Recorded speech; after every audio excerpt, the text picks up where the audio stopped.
En el corazón de Michoacán, donde las tradiciones se arraigan como las raíces de los antiguos árboles de aguacate, se encontraba la taquería de la familia García. Corría el año 1967, época en que Morelia se expandía con moderación, conservando aún el encanto provincial que la caracterizaba desde la colonia. En la calle Matamoros, a 3 cuadras del centro histórico, un letrero de madera tallada anunciaba: Tacos García, el sabor que no olvidarás. Don Emilio García, hombre robusto de 50 años, había fundado el negocio tras heredar la receta secreta de la salsa familiar. Sus manos, gruesas como troncos, preparaban la carne con una destreza que solo los años podían otorgar. A su lado trabajaba su esposa, doña Carmen, mujer de complexión menuda pero de carácter firme, quien se encargaba de las tortillas hechas a mano, mientras sus 2 hijos, Roberto y Miguel, se turnaban para atender a los clientes. La taquería no era lujosa. Paredes encaladas, algunas fotografías en sepia, mesas de madera gastada por el tiempo y manteles de plástico a cuadros rojos y blancos. Sin embargo, algo en ese lugar atraía a los comensales como moscas a la miel. El negocio había crecido a un ritmo inusual en los últimos meses, despertando envidia entre los otros comerciantes. «Es la carne», comentaban los clientes. «Tiene un sabor único, como si llevara especias que nadie más conoce», y no estaban equivocados. La receta de los García era especial, pero no por las razones que todos imaginaban. Aquella tarde de octubre, mientras el cielo se teñía de naranja y las primeras sombras se alargaban sobre las calles empedradas, Emilio observaba desde la ventana de la cocina. Sus ojos, oscuros como pozos, seguían el caminar pausado de una mujer vestida de negro que cruzaba la plaza. Una viuda. Su mirada se cruzó por un instante con la de Roberto, su hijo mayor, y ambos compartieron una sonrisa apenas perceptible. «Esta noche», murmuró Emilio mientras afilaba meticulosamente su cuchillo de carnicero. «Esta noche nos aseguraremos de que el negocio siga prosperando». En el rincón más alejado de la cocina, donde las sombras se hacían más densas, colgaban varios ganchos de metal. El suelo de baldosas, siempre impecable gracias a la obsesión de Carmen por la limpieza, ocultaba una trampilla casi imperceptible, y bajo ella un sótano cuyas paredes jamás habían sido vistas por ojos ajenos a la familia. La noche cayó sobre Morelia como un manto pesado, y con ella los secretos de la taquería García se preparaban para manifestarse una vez más.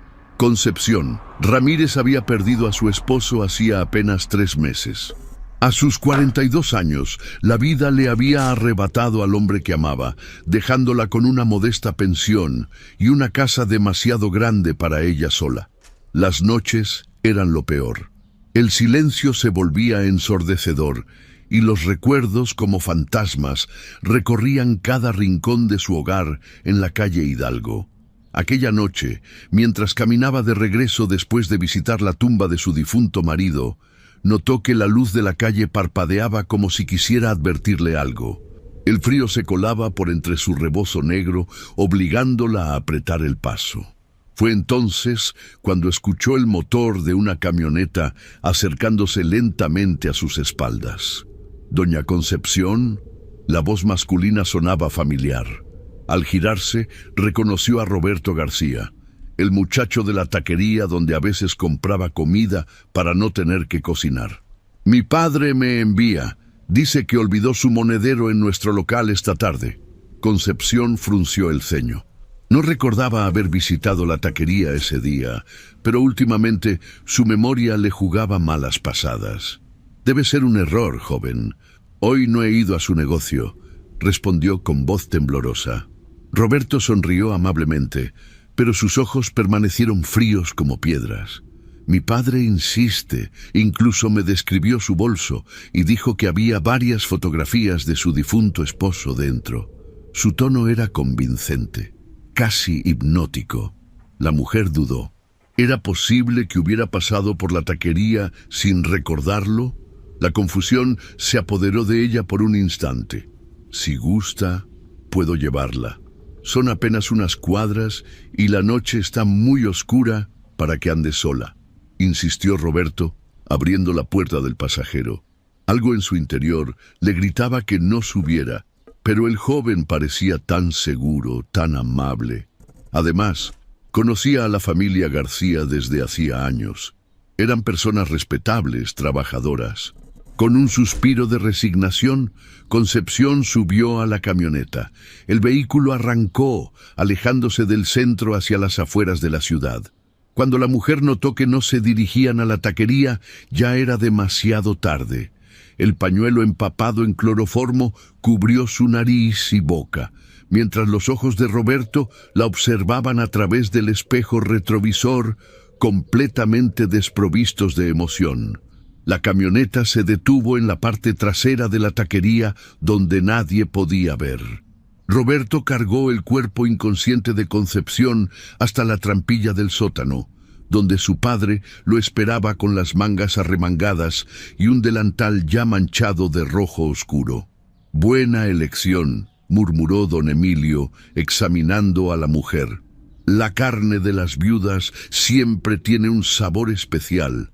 Es como si la tristeza le diera un toque único». La puerta del sótano se cerró, y con ella el destino de Concepción Ramírez quedó sellado para siempre. El sótano de los García era un lugar que desafiaba las pesadillas más oscuras.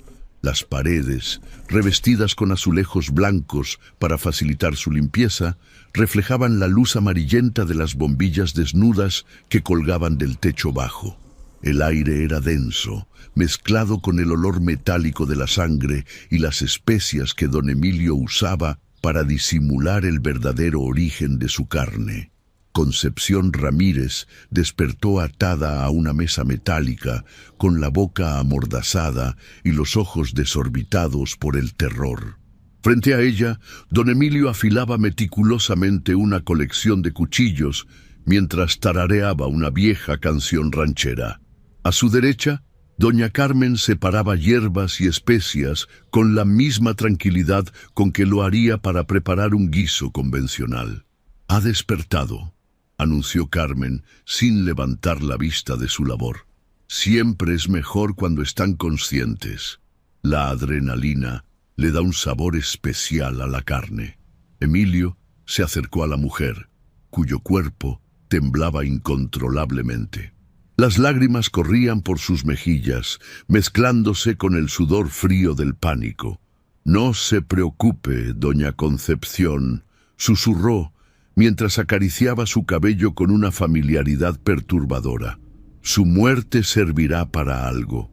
Gracias a usted, nuestra taquería seguirá siendo la más famosa de Michoacán». El grito ahogado por la mordaza apenas fue audible. Emilio continuó explicando, como quien comparte una receta familiar. «Todo comenzó por accidente, ¿sabe? Hace 2 años, una viuda que nos debía dinero apareció muerta en nuestra puerta trasera. Mi esposa sugirió que no desperdiciáramos, y descubrimos algo extraordinario». Se detuvo para observar el rostro horrorizado de la mujer. «La carne humana, especialmente la de mujeres que han sufrido, tiene un sabor que ningún animal puede igualar. Los clientes lo notan, aunque no sepan identificar qué es». En una esquina del sótano, grandes congeladores industriales guardaban los restos de otras víctimas. Un libro de contabilidad sobre una pequeña mesa registraba meticulosamente cada adquisición, nombres, fechas e incluso una calificación del sabor de la carne. «Usted es la número 17», comentó Carmen acercándose con un bowl de especias. «Nos gusta honrar a nuestros ingredientes. Cada taco lleva el nombre de quien lo proporcionó, aunque solo nosotros lo sepamos». Roberto y Miguel bajaron las escaleras, trayendo consigo cubetas y bolsas de plástico. La rutina estaba bien establecida. Cada miembro de la familia tenía un papel en esta macabra producción. Los tacos de suadero que tanto le gustan a la gente no son de res, explicó Miguel mientras se colocaba guantes de goma. Es el músculo del muslo, marinado por 3 días y cocinado a fuego lento. Las tripas son realmente tripas, pero no de animal. Concepción intentó gritar nuevamente, sacudiéndose con la poca fuerza que le quedaba. Don Emilio hizo un gesto a sus hijos para que sujetaran firmemente a la mujer, mientras él levantaba un cuchillo que brillaba bajo la luz artificial. La primera incisión siempre es la más importante, dijo con la precisión de un cirujano. Determina la calidad de los cortes. Y así, en aquel sótano oculto bajo una respetable taquería familiar, comenzó el ritual que alimentaría durante días el macabro menú de los García. El escritorio de la detective Soledad Vega estaba cubierto de expedientes abiertos. A sus 35 años, era una de las pocas mujeres en el departamento de policía de Morelia, posición que había ganado a base de tenacidad y resultados. Su especialidad, casos de personas desaparecidas. Otra viuda, murmuró mientras revisaba el reporte sobre Concepción Ramírez. Era la tercera en 2 meses. Demasiadas coincidencias para su gusto. El patrón era claro. Mujeres entre 40 y 50 años, viudas recientes, que vivían solas y desaparecían sin dejar rastro. Sin signos de violencia en sus hogares, sin testigos, sin pistas evidentes. Como si la tierra se las hubiera tragado. Detective Vega, la voz de su compañero, el oficial Mendoza, interrumpió sus pensamientos. Tengo la información que solicitó. Todas las desaparecidas vivían en un radio de 15 cuadras, alrededor del centro histórico. Soledad extendió un mapa sobre la mesa y marcó con puntos rojos las últimas residencias conocidas de las mujeres. Al conectarlos, formaban un patrón circular cuyo centro aproximado caía cerca de la plaza principal. ¿Qué hay en esta zona?, preguntó más para sí misma que para su compañero. Lo usual. Tiendas, algunos restaurantes, la catedral, respondió Mendoza rascándose la barbilla. Algo hizo clic en la mente de Soledad. ¿Restaurantes? ¿Cuáles exactamente? Revisaron la lista. 3 fondas pequeñas, un café y la famosa taquería de los García. Este último nombre provocó una sensación extraña en Soledad. Recordaba haber escuchado rumores sobre su carne excepcionalmente sabrosa. ¿Sabes? Mi primo trabaja en el mercado municipal, comentó Mendoza casualmente. Dice que los García apenas compran carne comparado con otros restaurantes de su tamaño. Siempre le pareció extraño. La detective guardó silencio mientras una idea perturbadora comenzaba a formarse en su mente. Era descabellada, el tipo de teoría que arruinaría su reputación si resultaba falsa. Pero si estaba en lo cierto. Necesito vigilancia discreta sobre esa taquería, ordenó finalmente. 24 horas, turnos rotativos. Quiero saber quién entra, quién sale, especialmente después del horario de cierre. Mendoza la miró con extrañeza. ¿Sospechas de los García? Son una institución en Morelia. Don Emilio incluso dona tacos para los eventos de caridad de la iglesia. A veces los monstruos se esconden tras las sonrisas más amables, respondió Soledad, recordando las lecciones de su primer mentor. Y necesito que esto quede entre nosotros. Si me equivoco, mi carrera está en juego. Esa misma noche, vestida de civil y con el cabello recogido bajo un sombrero discreto, Soledad tomó posición en un café frente a la taquería. Desde allí podía observar el movimiento sin levantar sospechas. Pidió un café que apenas tocó mientras las horas pasaban lentamente.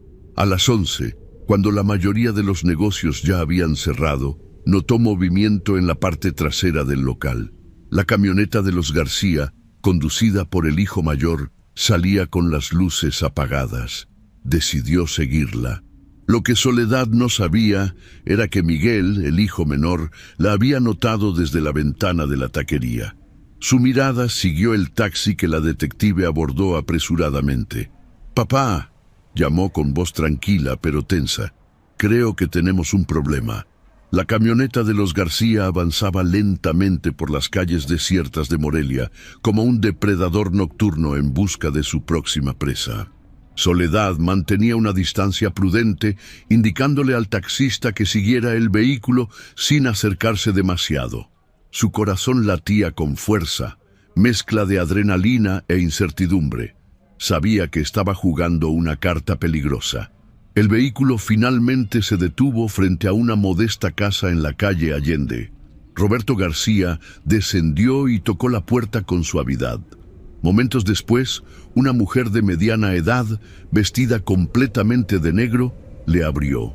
Desde su posición, Soledad no podía escuchar la conversación, pero notó cómo la expresión de la mujer pasaba de la sorpresa a la duda y finalmente a una cautelosa aceptación. «Deténgase aquí», ordenó al taxista cuando vio que Roberto y la mujer subían a la camioneta. «Espéreme, no tardaré». Rápidamente, Soledad anotó la dirección y la descripción de la mujer. Si sus sospechas eran correctas, acababa de presenciar el inicio de otra desaparición. Sin embargo, necesitaba pruebas concretas antes de actuar. La camioneta no regresó a la taquería como esperaba. En su lugar, tomó una ruta hacia las afueras de la ciudad, adentrándose en un camino rural poco transitado.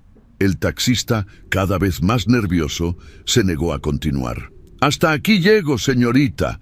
Esta zona no es segura de noche». Soledad le pagó y descendió del vehículo, decidida a continuar a pie. La oscuridad era casi completa, apenas mitigada por la luna creciente que se asomaba entre nubes dispersas. A lo lejos, pudo ver cómo la camioneta se detenía frente a una estructura que parecía una bodega abandonada. Con sigilo, la detective se acercó lo suficiente para observar sin ser vista. Roberto y otro hombre, que reconoció como Miguel García, bajaron del vehículo. Entre ambos cargaban algo pesado envuelto en una manta. La mujer no estaba a la vista. Un escalofrío recorrió su espalda. Necesitaba intervenir, pero hacerlo sola sería una imprudencia. Sacó su radio portátil para solicitar refuerzos, pero solo recibió estática en respuesta. Estaban demasiado lejos de la ciudad. «Maldita sea», murmuró, guardando nuevamente el aparato. Tenía dos opciones: regresar por ayuda, arriesgándose a perder evidencia crucial, o acercarse más para confirmar sus sospechas. La decisión fue tomada por ella cuando una rama crujió bajo sus pies. El sonido, aunque leve, resonó en el silencio nocturno como un disparo. Miguel giró bruscamente en su dirección, escudriñando la oscuridad. «¿Escuchaste eso?», preguntó a su hermano.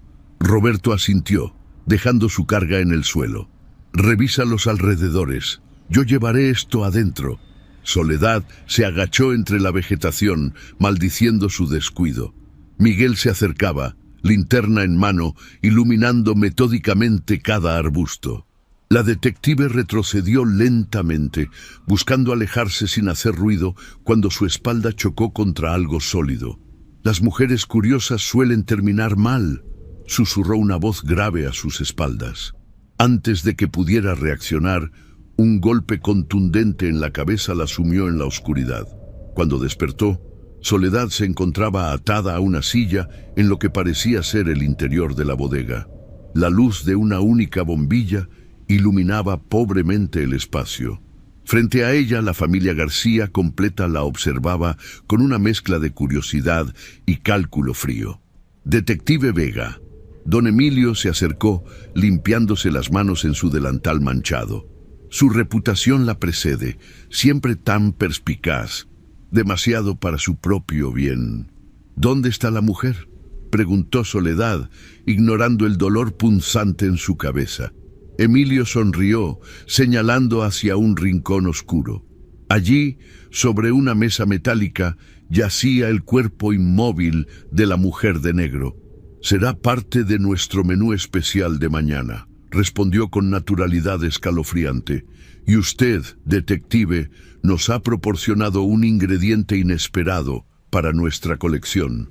La bodega resultó ser un segundo centro de operaciones de los García, Un lugar donde procesaban a sus víctimas lejos de miradas indiscretas cuando el sótano de la taquería representaba demasiado riesgo.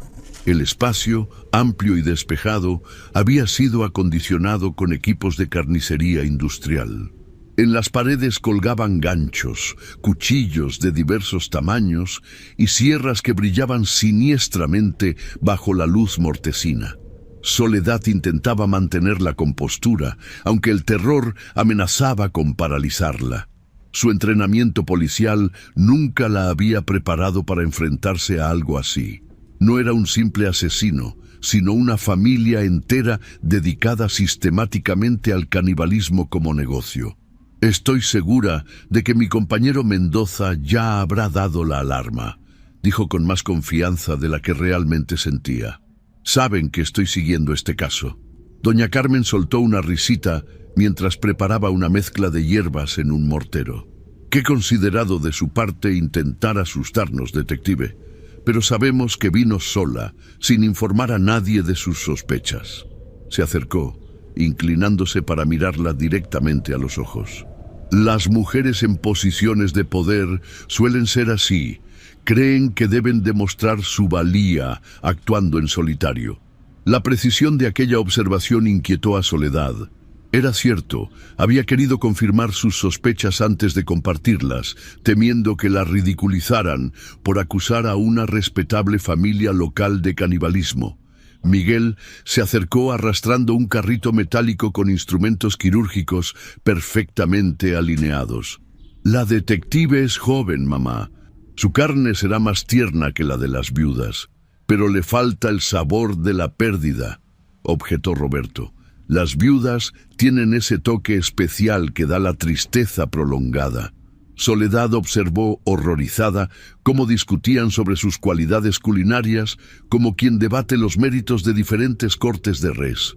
La naturalidad con que hablaban revelaba cuán profundamente arraigada estaba esta práctica en sus vidas. ¿Por qué?, logró preguntar finalmente. ¿Por qué hacen esto?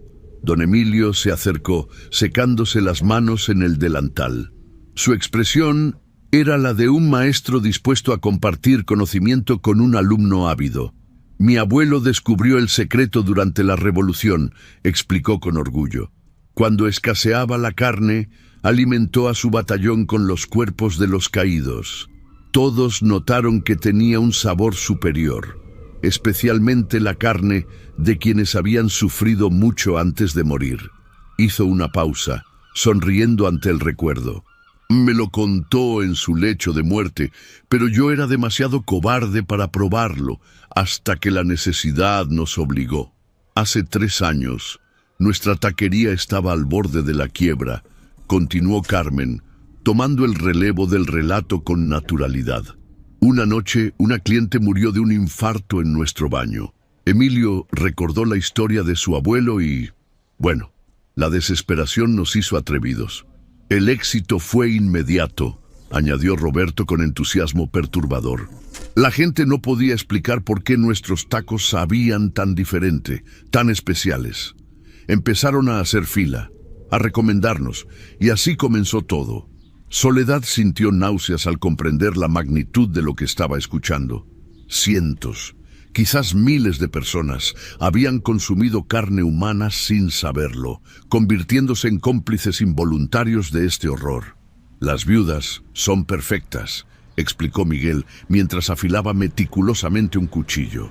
Viven solas, a menudo deprimidas, con pocos contactos sociales. Nadie las extraña de inmediato. Don Emilio se acercó a la detective con un pequeño trozo de carne cruda en un plato. «Pruébela», ordenó. «Quiero que entienda por qué hacemos esto antes de convertirse en parte de nuestro menú». Soledad apretó los labios, negándose a abrir la boca. Emilio suspiró, haciendo un gesto a sus hijos. «Sosténganla». Roberto y Miguel sujetaron su cabeza mientras Carmen le pinzaba la nariz, obligándola eventualmente a abrir la boca para respirar. En ese momento, Emilio introdujo el trozo de carne. «¡Mastique!», ordenó con voz amenazante, «o le cortaré los dedos uno por uno mientras sigue consciente». Con lágrimas de repulsión corriendo por sus mejillas, Soledad obedeció. El sabor era indescriptible, diferente a cualquier carne que hubiera probado antes. A su horror, una parte primitiva de su cerebro registró que efectivamente era deliciosa. Ahora entiende, sonrió Emilio, satisfecho ante su expresión. Ahora sabe por qué no podemos detenernos. El oficial Pedro Mendoza tamborileaba nerviosamente sobre el volante de su patrulla, estacionada a 2 cuadras de la taquería García. Habían pasado más de 5 horas desde que la detective Vega partiera tras la camioneta de los García, y la inquietud crecía en su interior como una marea. Dijo que solo vigilaría, murmuró para sí mismo, que no intervendría sola. Pero conocía bien a Soledad. Su determinación era tanto su mayor virtud como su defecto más peligroso. Si había encontrado algo sospechoso, no habría dudado en seguirlo hasta el final, protocolos policiales o no. La radio de la patrulla crepitó brevemente antes de que la voz del despachador solicitara su reporte rutinario. Todo tranquilo en el sector centro, respondió automáticamente, aunque la mentira le pesaba. No había informado sobre la operación no autorizada de Vega, respetando su petición de discreción. Ahora temía haber cometido un grave error. Con decisión repentina, Mendoza encendió el motor y se dirigió hacia la comisaría. Necesitaba revisar algo antes de dar la alarma. 1 hora después, en la pequeña sala de archivos, el oficial extendía sobre la mesa todos los reportes de personas desaparecidas en los últimos 3 años. El patrón que Soledad había comenzado a identificar se hacía más evidente con cada expediente. No solo viudas recientes, sino también algunos indigentes, un par de turistas solitarios e incluso un inspector de salubridad que había visitado la zona centro poco antes de esfumarse sin dejar rastro. Dios mío, susurró al conectar los puntos. Tenía razón. El timbre del teléfono lo sobresaltó. Era el despachador nuevamente. Mendoza, tenemos reporte de una camioneta sospechosa en el camino a Tiripetío. Un campesino dice que vio lo que parecía ser personas cargando un cuerpo hacia una bodega abandonada. El oficial sintió que la sangre se le helaba. ¿Una camioneta blanca modelo 59? Sí, ¿cómo lo supo? Sin responder, Mendoza colgó y corrió hacia su patrulla. En el camino, reclutó a 2 oficiales más, explicándoles brevemente sus sospechas. No mencionó a Soledad. Si estaba equivocado, al menos no arrastraría la reputación de su compañera con él. Mientras tanto, en la bodega, Soledad luchaba contra las ataduras que la mantenían cautiva. Los García habían comenzado los preparativos para procesar a la viuda capturada esa noche, dándole a la detective un breve respiro. Desde su posición podía ver cómo doña Carmen preparaba meticulosamente los ingredientes para el marinado, mientras sus hijos afilaban los instrumentos necesarios. Don Emilio se había apartado para hacer una llamada telefónica, hablando en voz baja, pero con evidente preocupación.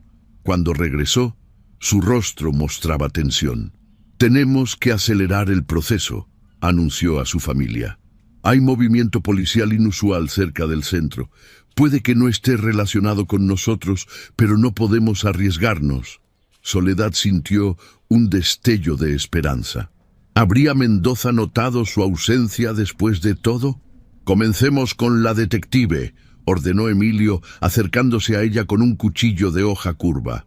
Su desaparición causará más revuelo que la de cualquier viuda. Si me matan, toda la policía de Michoacán vendrá tras ustedes, advirtió Soledad, ganando tiempo desesperadamente.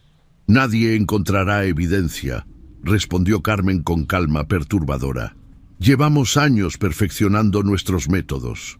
Los huesos se muelen para fertilizante, las vísceras se procesan para chorizo, y el resto, bueno, ya sabes dónde termina. El horror de aquella operación tan meticulosamente organizada dejó a Soledad sin palabras. No era solo un crimen de oportunidad, Era una industria macabra perfeccionada a lo largo de generaciones. Emilio se colocó guantes de carnicero y se acercó a ella con expresión decidida. «Será rápido, detective. Considérelo un privilegio profesional». Justo cuando elevaba el cuchillo, un sonido distante captó la atención de todos. Sirenas de policía aproximándose. «¡Maldición!», exclamó Roberto. «¿Cómo nos encontraron?». «No importa», respondió Emilio con calma gélida. «Tenemos tiempo suficiente para deshacernos de la evidencia más comprometedora». Sus ojos se posaron en Soledad, y la detective comprendió con horror que ella era precisamente esa evidencia. Las sirenas se acercaban rápidamente, rompiendo el silencio nocturno que envolvía la bodega abandonada. Dentro, la familia García actuaba con la precisión que solo otorga la experiencia en situaciones críticas. No era la primera vez que enfrentaban un imprevisto, aunque nunca uno de tal magnitud. «Miguel, enciende el horno crematorio», ordenó don Emilio mientras cortaba las ataduras de Soledad, solo para volver a amarrarla con más firmeza. «Roberto, prepara la camioneta por la salida trasera. Carmen, destruye los registros». Soledad observaba cada movimiento, buscando desesperadamente una oportunidad. Su cuerpo dolía por las ataduras y el golpe en la cabeza, pero su mente permanecía alerta, calculando tiempos y distancias. «No van a escapar», dijo con toda la convicción que pudo reunir. «Hay patrullas rodeando todo el perímetro». Era una mentira, pero necesitaba sembrar duda y confusión. Don Emilio la miró de reojo mientras guardaba apresuradamente sus cuchillos especiales en un maletín de cuero. «Después de 3 generaciones, detective, los García no caeremos por una mujer entrometida», respondió con una calma perturbadora. Luego, dirigiéndose a su hijo menor, «Miguel, ocúpate de ella primero. Necesitamos que desaparezca antes que nada». Miguel, un joven de apenas 25 años, pero con la mirada vacía de quien ha visto y causado demasiado horror, asintió silenciosamente. Se acercó a Soledad, arrastrando un pequeño carrito metálico con herramientas de carnicería. «Le prometo que será rápido», murmuró Miguel mientras seleccionaba un cuchillo de hoja ancha. «Los nervios estropean la carne, así que procuramos que sea indoloro, relativamente». Soledad tensó sus músculos, preparándose para el único movimiento que podría salvarle la vida. Cuando Miguel se inclinó sobre ella, la detective reunió todas sus fuerzas y lanzó su cabeza hacia adelante, golpeando la nariz del joven con su frente en un impacto seco y contundente. El crujido del cartílago fue seguido por un aullido de dolor, mientras la sangre brotaba abundantemente. «¡Maldita perra!», gritó Miguel, tambaleándose hacia atrás. Aprovechando la confusión, Soledad empujó su cuerpo hacia un lado con toda la fuerza que pudo reunir. La silla, vieja y desgastada, se desplomó contra el suelo de cemento, rompiéndose parcialmente. Una de sus manos quedó libre, y con desesperada agilidad comenzó a desatar la otra. Don Emilio reaccionó rápidamente, abalanzándose sobre ella con un gruñido animal. Soledad rodó por el suelo esquivándolo por centímetros y logró ponerse en pie. Sus piernas, aún entumecidas por las horas de cautiverio, apenas respondían. «¡Roberto!», bramó Emilio a su hijo mayor. «¡Se escapa!». Las sirenas sonaban ya muy cerca, quizás a menos de 1 kilómetro. Carmen, que hasta entonces había estado quemando documentos en un balde metálico, sacó de entre sus ropas una pequeña pistola. «Siempre supe que estas precauciones valdrían la pena», dijo con una frialdad escalofriante mientras apuntaba a Soledad. El disparo resonó en las paredes metálicas de la bodega, pero Soledad ya se había lanzado tras unos grandes contenedores refrigerados.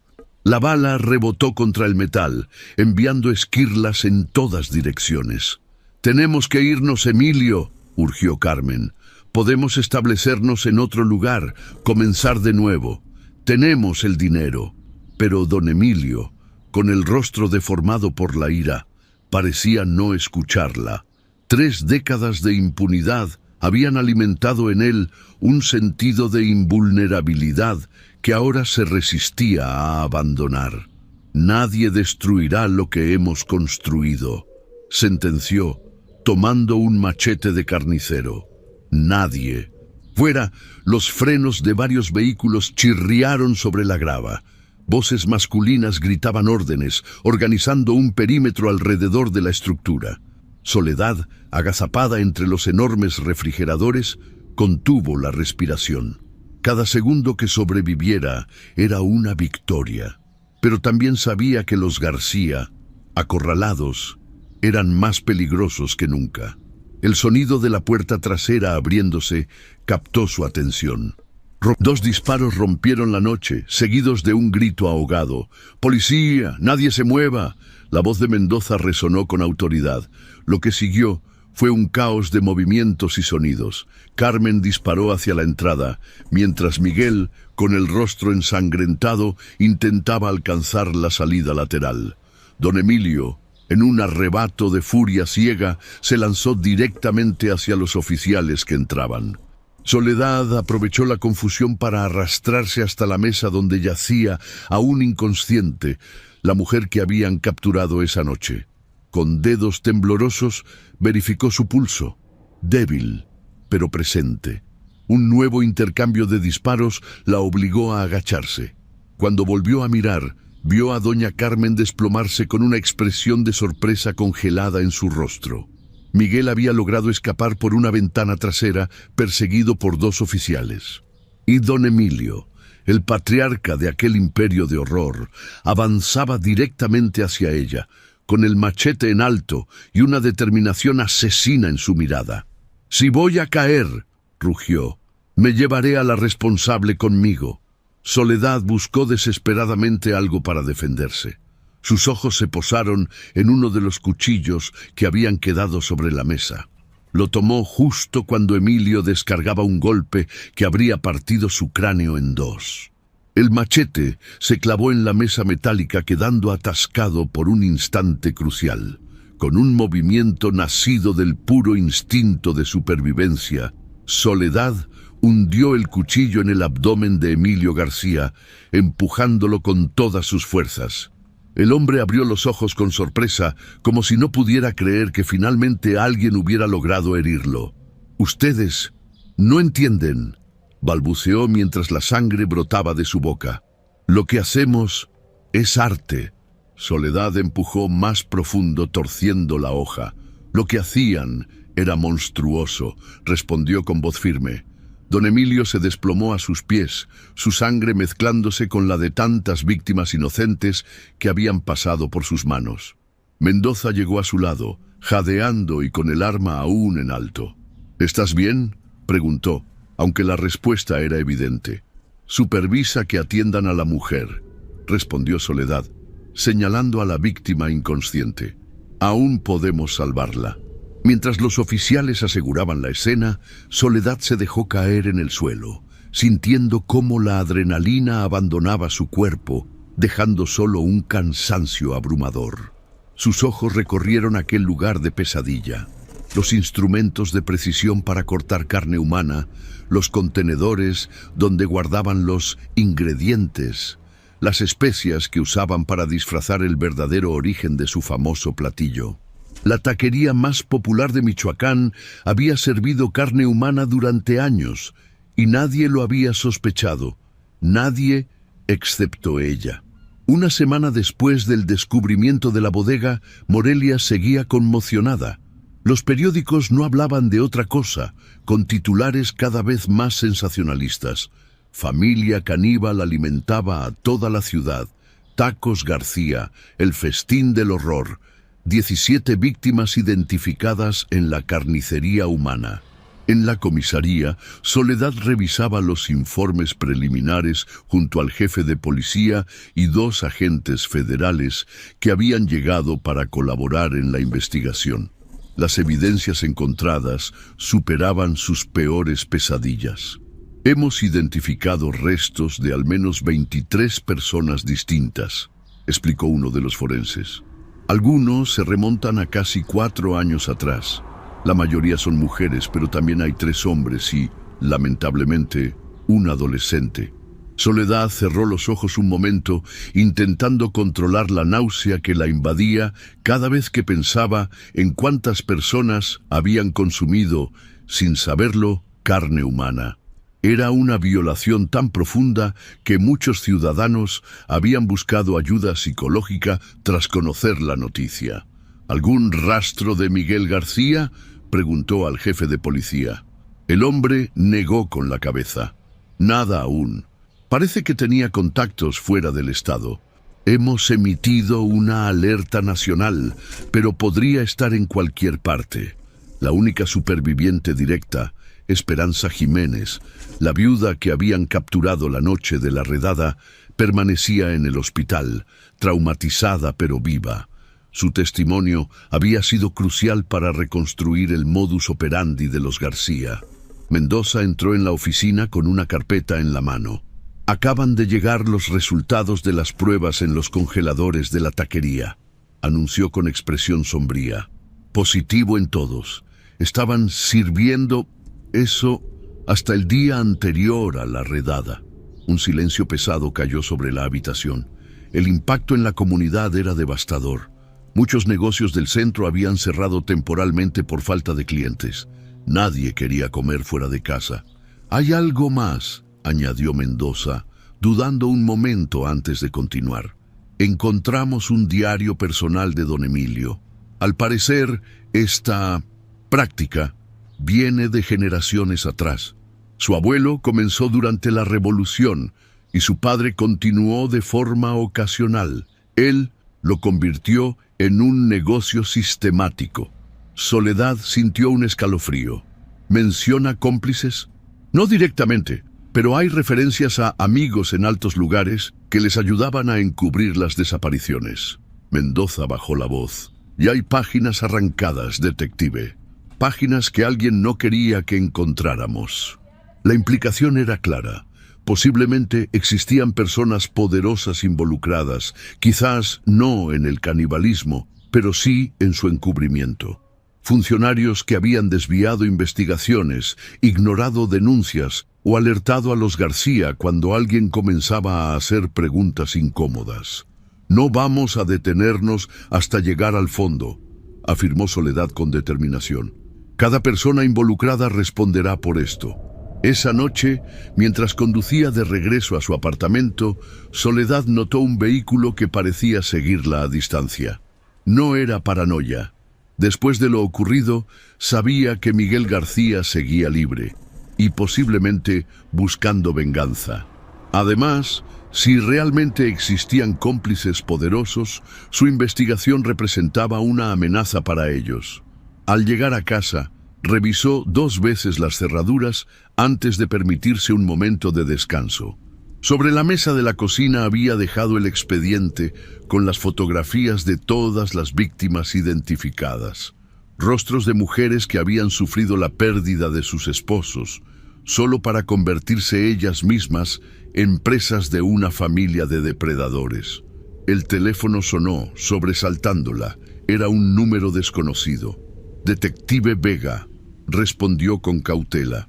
Un largo silencio precedió a una voz que reconoció de inmediato, aunque ahora sonaba más ronca, más desesperada. «Usted destrozó a mi familia, detective». La voz de Miguel García erizó cada vello de su cuerpo. «Pero no entiende. Somos más que solo nosotros. Somos una tradición». «¿Dónde estás, Miguel?», preguntó intentando mantener la calma mientras buscaba el arma que guardaba en un cajón cercano. Una risa seca fue la respuesta. «Más cerca de lo que cree. Y no estoy solo, detective. Nunca lo estuvimos». La línea se cortó, dejando a Soledad con una sensación de vacío en el estómago. Inmediatamente llamó a Mendoza para reportar la amenaza, y luego comenzó a revisar meticulosamente cada rincón de su apartamento. No encontró nada sospechoso, pero sabía que la amenaza era real. Esta historia aún no había terminado. El horror de la taquería García había sido expuesto, pero sus raíces podían ser más profundas y extenderse más lejos de lo que habían imaginado. Esa noche, Soledad no durmió.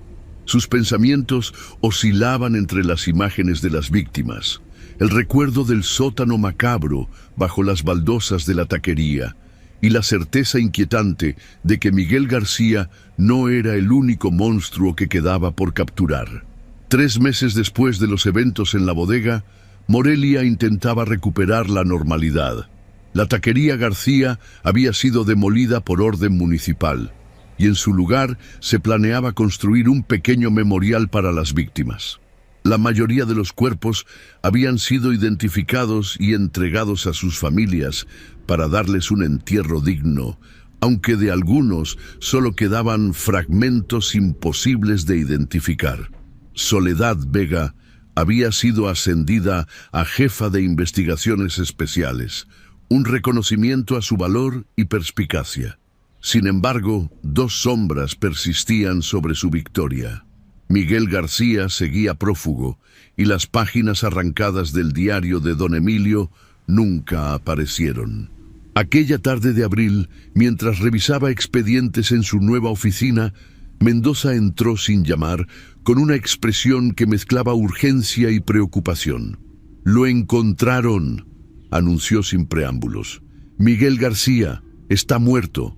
Soledad dejó caer el expediente que sostenía. «¿Cómo? ¿Dónde?» «En Ciudad de México. Un casero reportó mal olor en un apartamento rentado hace 2 meses. La policía local encontró su cuerpo, o lo que quedaba de él». «¿Qué quieres decir?» Mendoza dudó antes de responder. «Alguien lo mató, Soledad, pero no de cualquier forma. Lo procesaron, de la misma manera que su familia hacía con las víctimas. Incluso faltan partes del cuerpo». Un escalofrío recorrió la espalda de Soledad. No era justicia poética, era un mensaje. Alguien había ejecutado a Miguel García siguiendo el mismo ritual macabro que su familia había perfeccionado. «Hay más», continuó Mendoza, visiblemente perturbado. «Junto al cuerpo había una nota dirigida a ti». Le extendió una fotocopia protegida en una bolsa de evidencia. Con manos ligeramente temblorosas, Soledad leyó el mensaje escrito con caligrafía pulcra. «Detective Vega. La familia García era solo una rama del árbol. Algunos sabores son demasiado especiales para perderse. Gracias por eliminar a la competencia». «Dios mío», murmuró, sintiendo que el aire abandonaba sus pulmones. No eran los únicos. Esa misma tarde, un consejo de emergencia se reunió en la comisaría. Además de Soledad y los investigadores locales, participaban agentes federales y representantes de la Fiscalía. La muerte ritual de Miguel García y la nota amenazante habían elevado el caso a un nuevo nivel de horror. «Tenemos que considerar la posibilidad de que exista una red más amplia», explicó Soledad a los presentes. Los García mencionaron tradiciones familiares que se remontaban a la Revolución. Es posible que otras familias compartieran esas prácticas, o que alguien más poderoso los protegiera, añadió uno de los agentes federales. Alguien que ahora se siente amenazado por nuestra investigación. Mientras discutían estrategias y teorías, Soledad no podía dejar de pensar en las implicaciones. Si realmente existía una red organizada de caníbales en México, posiblemente con conexiones políticas, el caso podría costarle más que solo su carrera. Al salir de la reunión, ya entrada la noche, Soledad encontró sobre el parabrisas de su auto un pequeño paquete envuelto en papel de carnicería. Con el corazón acelerado, llamó inmediatamente a los técnicos forenses.